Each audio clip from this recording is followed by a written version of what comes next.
Good, congratulations. Thank you very much. Yes. So, what makes this show so popular? What's the secret to its success? I think Neil LeBute and the writing team do a great job of making sure that even though we're a sort of horror action show Hmm.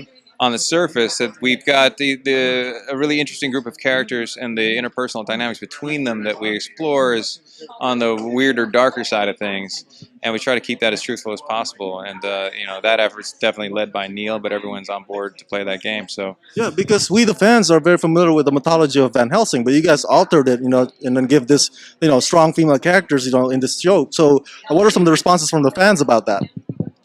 well, I think they loved it.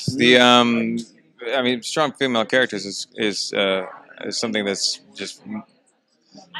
what the world needs more of, right? Exactly. Um, and the audiences are obviously responding to that. The Van Helsing part.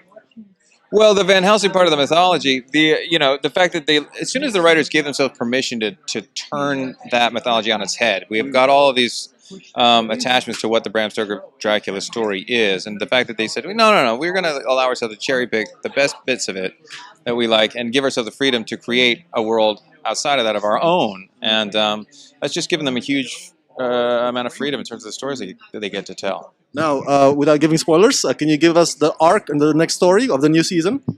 Well, for my character, Yeah. the Axel starts off season 2 as a vampire, and what I can tell you is that he does everything in his power to fight against it. There's still enough of a kernel of his humanity in there, and his stubbornness, and his marine training, and his determination to find Vanessa and keep Vanessa safe. That even though he's been turned, he's determined to fight it with everything he's got and not succumb. But if he doesn't feed, he dies. So Yes. there's a problem there. Now, what's some new vampires we can expect to see? There's a whole bunch of new vampires that get introduced this year. We've split the group apart and sent them all off in different directions, and that allowed the writers to build out the world exponentially, to reveal huge chunks of the vampire mythology, to reveal huge chunks of various characters' backstories, and introduce a bunch of new characters as well. So it's really exciting. Hey, my name is Jonathan Scarfe, and you're watching Rama's Screen.